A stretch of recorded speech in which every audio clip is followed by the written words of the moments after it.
Hello everyone, welcome to my channel physics by Neetu. हमने अपने last वाले लेक्चर में पोजीशन टाइम ग्राफ के बारे में अंडरस्टैंड किया था।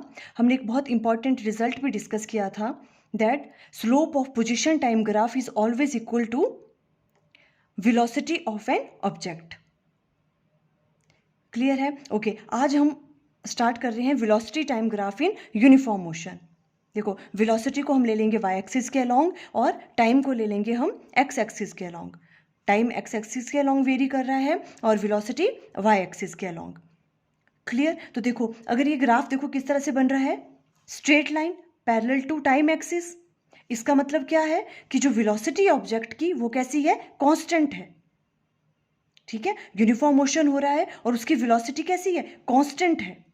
मींस वेलोसिटी ऑब्जेक्ट की चेंज ही नहीं हो रही है। देखो कैसे, t1 पे भी इसकी वेलोसिटी कितनी है, मान लो ये वाली वेलोसिटी v है, तो t1 टाइम पे भी वेलोसिटी v है, t2 टाइम हो गया तब भी वेलोसिटी की वैल्यू क्या है, सेम है। ठीक है, इसका मतलब वेलोसिटी क्या हो रही है, चेंज नहीं हो रही है, वो कैसी है, कांस्टेंट है वेलोसिटी की वैल्यू। क्लियर हो रही है आपको ये चीज? देखो यहां से कंफ्यूज नहीं होना है। पोजीशन टाइम ग्राफ में भी क्या आया था, इसी तरह से आया था, पर उस टाइम पे यहाँ पे क्या था, यहाँ पे पोजीशन वेरी कर रही थी और यहाँ पे टाइम, है ना। वहां पे हमने क्या कहा था, पोजीशन टाइम ग्राफ जब पैरेलल टू टाइम एक्सिस आता है इसका मतलब ऑब्जेक्ट किस पे है, रेस्ट पे है। बिकॉज वहां पे इस तरफ को क्या वेरी कर रहा था, पोजीशन। जैसे जैसे टाइम इंक्रीज हो रहा था पोजीशन की वैल्यू वही रह रही थी, मीन्स बॉडी मूव ही नहीं कर रही थी। तब हमने कहा था, है ना, कि बॉडी किस पे होती है, रेस्ट पे है।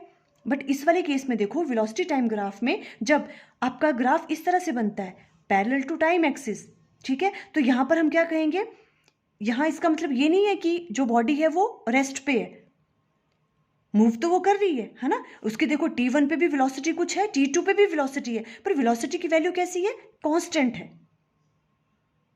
वेलोसिटी की वैल्यू क्या नहीं हो रही है, यहां पे चेंज नहीं हो रही है।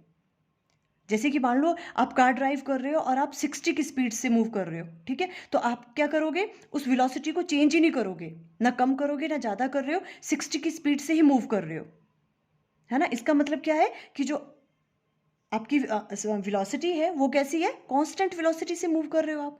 क्लियर? आप अंडरस्टैंड हुआ ये वाला ग्राफ?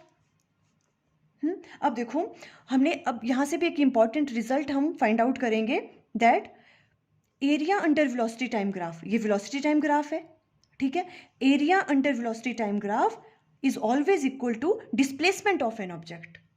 जो एरिया होता है वेलोसिटी टाइम ग्राफ का वो किसके बराबर होता है, डिस्प्लेसमेंट ऑफ एन ऑब्जेक्ट के बराबर। देखो हम किस तरह से इसको प्रूव करेंगे। सबसे पहले हमने क्या कर लिया, देखो वेलोसिटी टाइम ग्राफ इस तरह से बना लिया, यहाँ पे ड्रॉ कर लिया, ठीक है। अब देखो यहाँ पे हमने दो पॉइंट्स ले लिए, सी एंड डी। t1 पे सी पॉइंट पे था, सी वाला पॉइंट ले लिया, और t2 पे डी पॉइंट, ठीक है। Let an object moving with a uniform velocity v along a straight line. मान लो एक constant velocity, uniform velocity v से मूव कर रहा है कोई ऑब्जेक्ट। Clear? Let C and D be the 2 points on velocity time graph corresponding to instant t1 and t2। अब C और D हम दो पॉइंट्स ले लेते हैं यहाँ पे, ठीक है, किस किस टाइम पे, t1 पे एंड t2 पे। ठीक है, अब देखो सिंपल जो यहाँ पे ग्राफ में हमको दिख रहा है वही चीजें हमने यहाँ पे राइट डाउन की है। देखो OA1 किसके बराबर है, OA1 को हम राइट डाउन कर सकते हैं C1 के बराबर, ठीक है, और यही चीज किसके बराबर है, D1 D के बराबर, है ना। और ये सब चीजें किसके बराबर है, V के बराबर। राइट डाउन कर सकते हैं ना हम ये वाली चीज, है ना। वैसे ही देखो ओ सी वन क्या है, t1, और D1 किसके बराबर है, t2 के बराबर। क्लियर?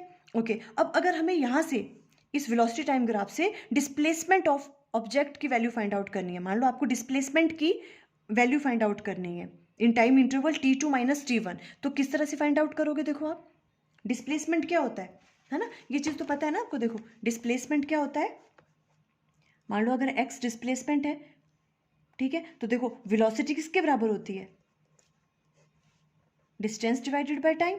और अगर हम कहें कि हमें डिस्टेंस की वैल्यू फाइंड आउट करनी है तो क्या होगा, वेलोसिटी मल्टीप्लाई बाय टाइम, है ना। तो वही देखो हम यहाँ पे करेंगे, हमें डिस्प्लेसमेंट की वैल्यू फाइंड आउट करनी है, तो डिस्प्लेसमेंट किसके बराबर होगी, वेलोसिटी जो भी आपके पास है uniform velocity multiply by time interval, velocity into time.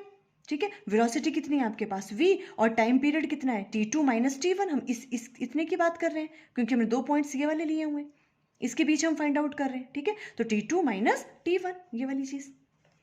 कोई प्रॉब्लम यहाँ पे? इस तरह से डिस्प्लेसमेंट, ये किसके बराबर हो गया? डिस्प्लेसमेंट के बराबर। हमने डिस्प्लेसमेंट की वैल्यू ये वाली फाइंड आउट कर ली। अब देखो इसको ध्यान से अगर, तो जो v है, v किसके बराबर है? c(c1) के बराबर। v को हम राइट डाउन कर सकते हैं c(c1), कोई प्रॉब्लम? c1c राइट डाउन कर सकते हैं इसको, multiply by t2 minus t1। जो देखो t2 माइनस t1, ये वाला जो डिस्टेंस है, ये वाला है ना, इसको हम किसके बराबर राइट डाउन कर सकते हैं? c1d1, c1d1, कोई प्रॉब्लम यहाँ पे? है ना, इसे हम राइट डाउन कर लेंगे v को c1c, और इसको हम राइट डाउन कर सकते हैं c1d1। और तो देखो ये इस तरह से आ गया। अब ये वाली चीज देखो ध्यान से, तो ये क्या है? देखो ये तो इसका एरिया निकल गया, है ना, length into breadth. c(c1) multiply by, देखो ये वाली चीज मल्टीप्लाई बाय दिस चीज, ये तो क्या हो गया? इसका एरिया, है ना। तो देखो इस तरह से इसे हम राइट डाउन कर सकते हैं, एरिया किस किस का? c(c1) d1d, इस पूरे का एरिया निकल गया ये वाला। और ये किसके बराबर है? देखो ये तो हमने डिस्प्लेसमेंट फाइंड आउट किया था, तो डिस्प्लेसमेंट किसके बराबर आ गया ultimately? Area of velocity time graph. देखो ये वाला रिजल्ट बहुत इंपॉर्टेंट है, ठीक है। आप ये चीज अच्छे से नोट डाउन कर लेना। अब देखो क्या नोट डाउन करोगे? Area under velocity time graph is numerically equal to displacement of an object. Area under velocity time graph always gives us displacement of an object, उसके बराबर होता है वो, ठीक है। या तो ऐसे राइट डाउन कर सकते हो, displacement of an object in time interval t2 minus t1 is numerically equal to the area under velocity time graph between t1 and t2। इस तरह से प्रूव करोगे आप। आई थिंक आपको क्लियर हो गया। Okay, thank you.